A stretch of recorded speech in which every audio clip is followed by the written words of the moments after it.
I should have trusted my instincts. The moment I stepped into that basement apartment, something felt wrong. I had just moved to Chicago for work, and apartments were ridiculously expensive. So, when I found a listing for a cheap basement rental in a nice neighborhood, I jumped on it. The landlord was an older man, quiet, with deep-set wrinkles and tired eyes. "There's just one rule," he told me before handing over the key. "Never go into the second door in the hallway. It's locked for a reason." I laughed it off. Every landlord had weird quirks. As long as I had a roof over my head, I didn't care. That first night, I woke up around 2:45 a.m. to the sound of dripping water. At first, I thought it was a leaky pipe, but as I listened, I realized it wasn't coming from the bathroom. It was coming from inside the hallway, right outside the second door. I stared at it from my bed, my breath shallow. The apartment was small, and from where I lay, I could see the door frame perfectly.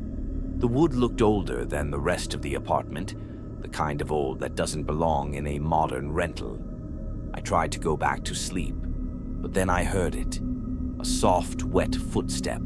I shot up, heart pounding.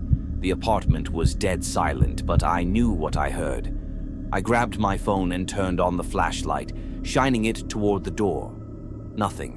No footsteps, no dripping sound. Just silence. Maybe I was just tired. Maybe my mind was playing tricks on me. I went back to sleep. I woke up at exactly 2:45 a.m. again. This time it wasn't dripping water. It was breathing. Deep, raspy, wet, right outside my bedroom door. I froze. My entire body went rigid as I stared at the small gap under the door. The hallway light was still on, but something was blocking part of it. A shadow. Something was standing there. Then, a knock. Not on my bedroom door, on the second door in the hallway. 3 slow, heavy knocks. Then silence. I didn't move, I didn't breathe. I just lay there, gripping my blanket like a child. Minutes passed, maybe an hour. Eventually, I drifted off. I should have left, but my brain kept telling me it was just my imagination. Then came the third night. I woke up again at 2:45 a.m., but this time I didn't hear water. I didn't hear breathing. I heard the second door creaking open, slowly, painfully. My stomach twisted into a knot. I knew I had locked my front door before bed. The landlord had told me that second door was locked, so why was it open? I turned over slowly, facing my bedroom door. The gap under the door was completely dark. The hallway light was gone. And then, scraping. A slow, dragging sound, like something with long nails pulling itself across the floor. I reached for my phone with shaking hands. I turned on the flashlight. And then, something moved under the door. Not feet, not shoes. Hands. Long, pale fingers stretching toward my room, twitching like they weren't used to moving. The skin was wet, wrinkled like something that had been left in water for too long. I couldn't move. I just stared. Then the fingers snapped backward, retreating into the darkness. A voice, hoarse, inhuman, whispered, "Wrong room." And just like that, the hallway light flickered back on. The second door was closed again. I packed my things that morning and left. I didn't even ask for my deposit back. I just ran. 2 weeks later, curiosity got the best of me. I searched for old records of the building. That basement apartment. It didn't exist. It was never listed, never built. There was no second door in any official floor plans. But I know what I saw, and I know something was living behind that door. Maybe it still is.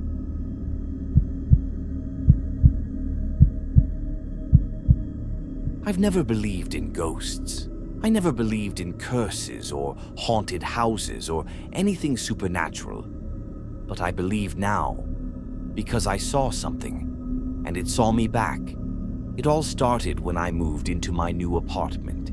It was a nice place, Nothing fancy, just a one-bedroom with an old-school charm, hardwood floors, high ceilings, and a giant antique mirror mounted in the hallway. The mirror was already there when I moved in. I figured it must have been too heavy for the previous tenants to take with them. It was massive, tall enough to reflect my whole body, wide enough to feel too big for the hallway. The glass had small imperfections, tiny scratches, but otherwise it was just a normal mirror. At least, that's what I thought. The first time I noticed something was off, it was subtle. I was brushing my teeth one night, standing in front of the mirror. I spat into the sink, wiped my mouth, and when I looked back up, I could have sworn my reflection blinked a second too late. I froze, toothbrush still in my mouth. My own face stared back at me, perfectly normal. Maybe I was just tired.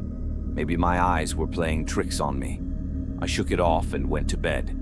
But the next night it happened again. I waved my hand in front of the mirror, testing it. My reflection followed perfectly. I exhaled, feeling ridiculous. Then, just as I turned away, I saw it. The reflection of my face in the mirror, still looking at me. I didn't sleep much that night. I kept my distance from the mirror, telling myself it was just stress, just paranoia. But things got worse. Over the next few nights, I started catching glimpses of my reflection moving when I wasn't. A slight twitch of the lips when mine hadn't moved, a tilt of the head a second too slow. The worst was when I walked past the mirror without looking directly at it, and I saw it out of the corner of my eye. My reflection, smiling. That night, I decided I wasn't sleeping at my apartment.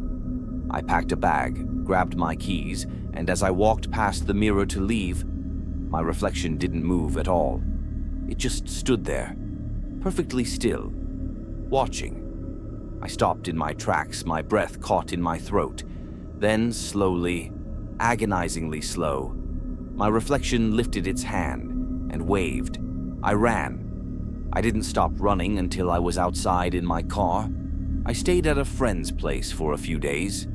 I didn't tell them why. I didn't want to sound insane. Eventually, though, I had to go back. I needed to grab the rest of my things. When I stepped inside the apartment, everything was quiet.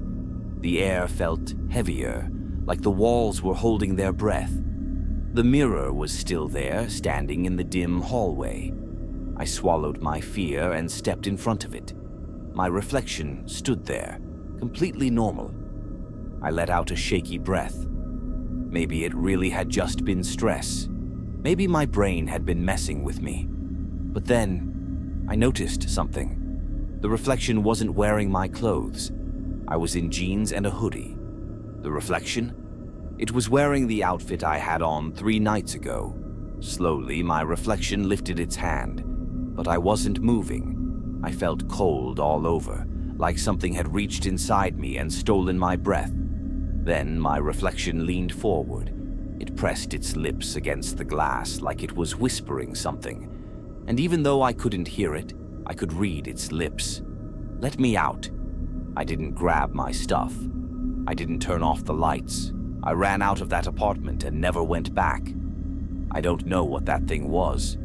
I don't know if it was ever really my reflection. But sometimes when I pass by mirrors now, I swear I see it watching me, still waiting, still smiling, and still wearing my old clothes.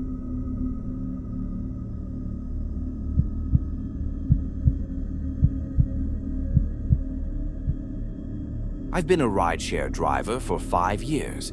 I've picked up all kinds of people, drunks, weirdos, awkward couples, the ones who won't stop talking, and the ones who won't say a word. But this ride? This one still haunts me.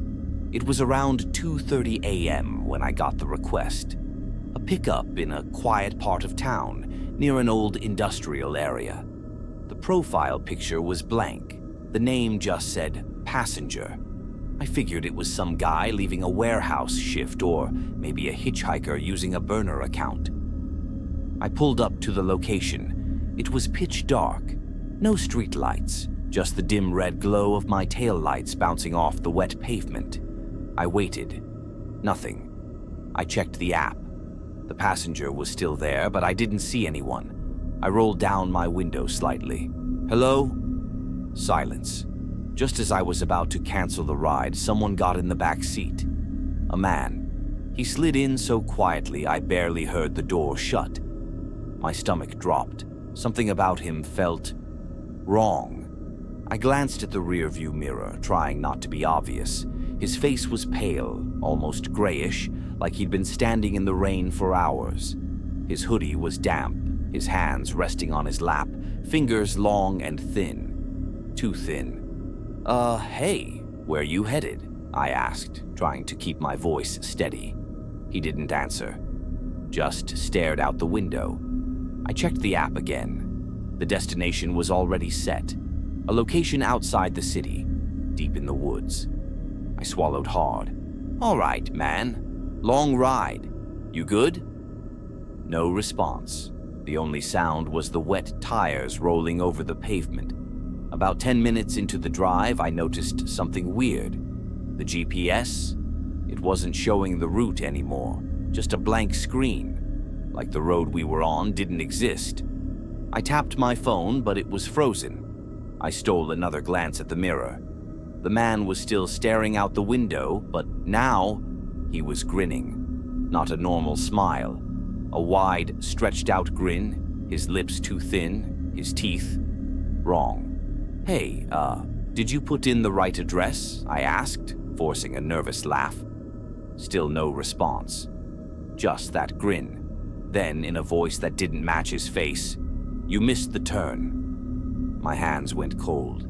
There's no turn, I said slowly, eyes flicking between the road and the frozen GPS.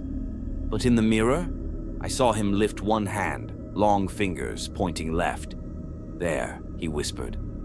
I didn't want to look, but I did, and my stomach dropped, because suddenly, there was a road, a narrow dirt path leading into the woods. I slammed the brakes. The car skidded slightly on the wet road.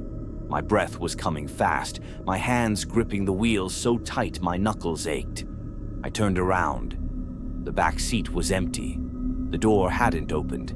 No sound, no movement, just gone. I turned back to the road. The path into the woods was still there, stretching into the darkness like it had always been there, like it had been waiting for me. The GPS flickered back to life. The route was normal again. I didn't waste a second. I floored it out of there. I don't know where that road led. I don't know who or what I picked up that night, but sometimes when I check my rideshare history, that trip doesn't exist. No record, no payment, just an empty time slot between 2:30 and 3 a.m. And every now and then, when I check my rearview mirror on a dark road, I swear I see that grin. Still waiting, still pointing, and still trying to get me to take that wrong turn.